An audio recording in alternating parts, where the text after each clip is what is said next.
जय Jagannath. Hello friends, welcome to my channel. आज ये वीडियो रे हमें +3 थर्ड सेमिस्टर हिस्ट्री ऑनर्स रो कोर पेपर VI रो क्लास करिया बा कोर पेपर 6 रो क्लास करिबा बा आपण कहि परिबे मेजर पेपर 6 रो क्लास करिबा जोटा अछि आधुनिक आधुनिक पाश्चात्यर अभ्युदय।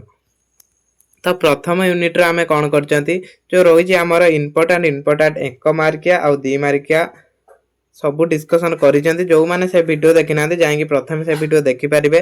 तो आज ये वीडियो रे जति रहउची इंपोर्टेंट हमर 5 मार्किया क्वेश्चन सब डिस्कसन करबा हमें यूनिट 1 नु। देखंतु एठी मु आपन कोन करमी, एठी आपन को मु फाइनल सिलेक्शन दे देमी। एठी मु आपन को प्रथमे जति क्वेश्चन अछि डिस्कसन करमी, तापर एठी आपन को मु फाइनल सिलेक्शन दे देमी।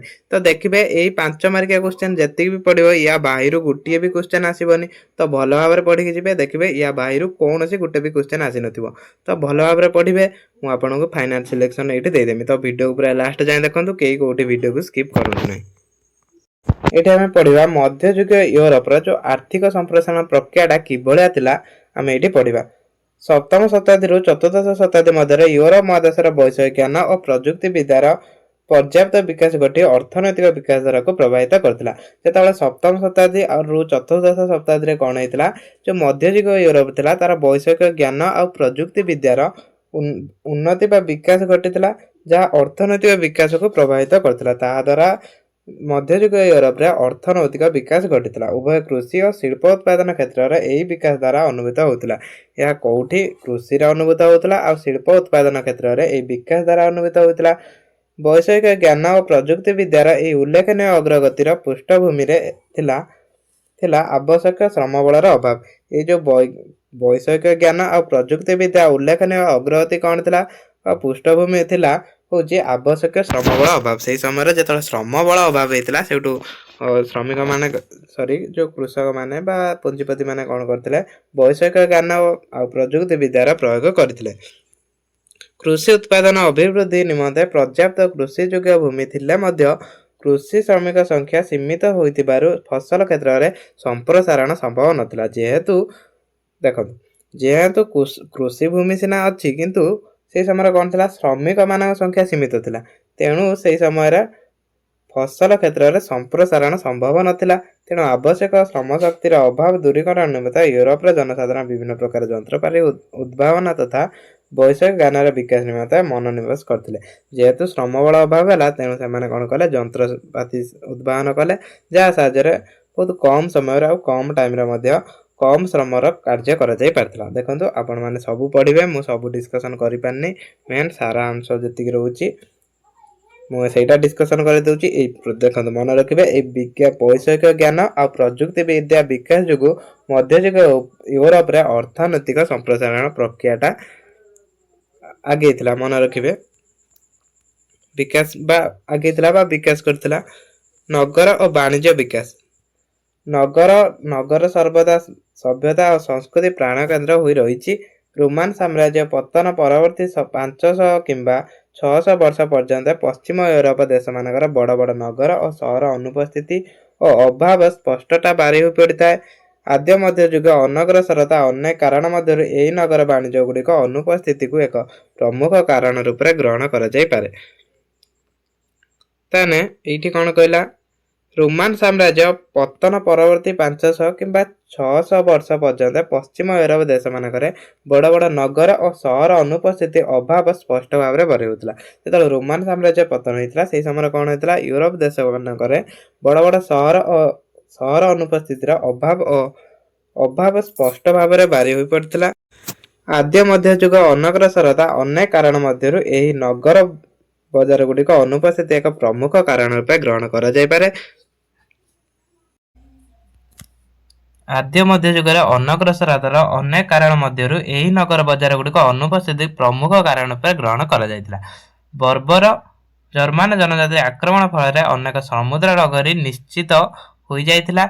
जेहू अल्प केतोटी नगरी ध्वंस मुखर बंची थिला, सेही नगर गुड़िक से गुरुत्व हराइबा नाम मात्र सृष्टि रही। देखो से समय जर्मानी मैंने आक्रमण कले, जो जर्मानी मैंने आक्रमण करते से समय कौन होता, जो रही सहर गुड़िक से समृद्ध सहर बा नगरी गुड़िक ध्वंस होता। से ध्वंसरू किछि नगरी बंची जाइतिला। दशम शताब्दीर नगर बजार गुड़िक पुनः अभ्युदय घटिला। तो दशम शताब्दी है से नगर और सहर गुड़ा पुणी थर अभ्युदय घटिला। मध्ययुग अंधकार और विभ्रांत पथ नवजागरण आलोक दिग्बलय पथरे यूरोप समाज प्रायतः 400 वर्ष यात्रा पथरे यह नगर और बजार गुड़िक विशेष सहायक होता।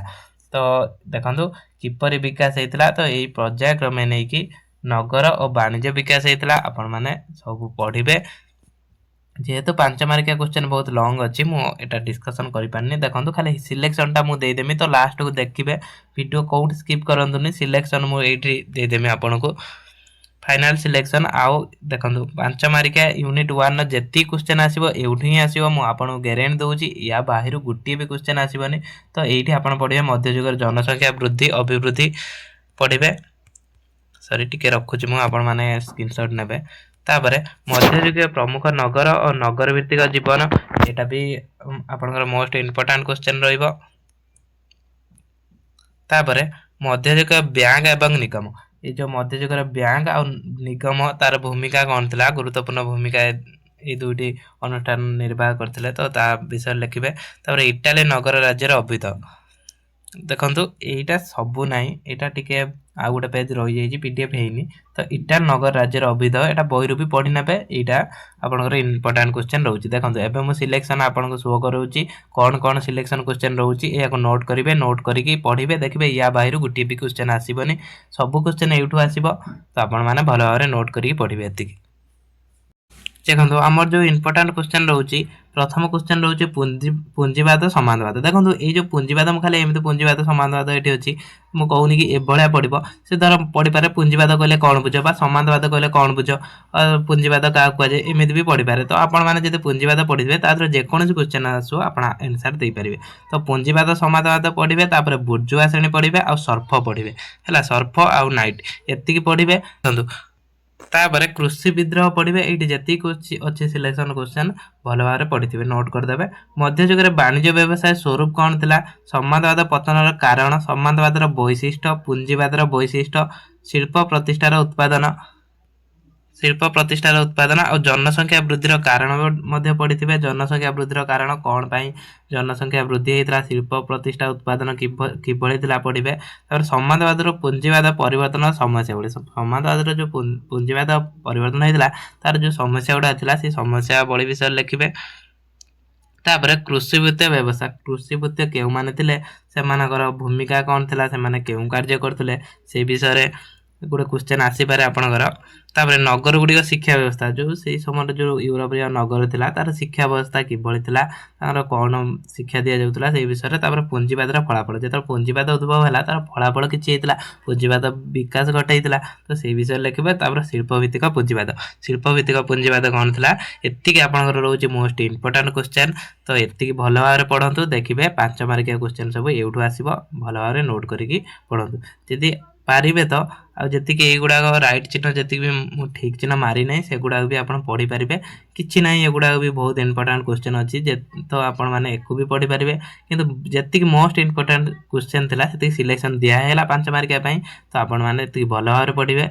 तो यहाँ जेहेतु एथर 3टा मेजर पेपर रही तो पढ़ाई टाइम लगे से मुझे प्रथम सिलेक्शन दे देती। तो आज ये वीडियो को यही रखा जो मैंने रेगुलर क्लास करने चाहते चैनल को सब्सक्राइब करेंगे।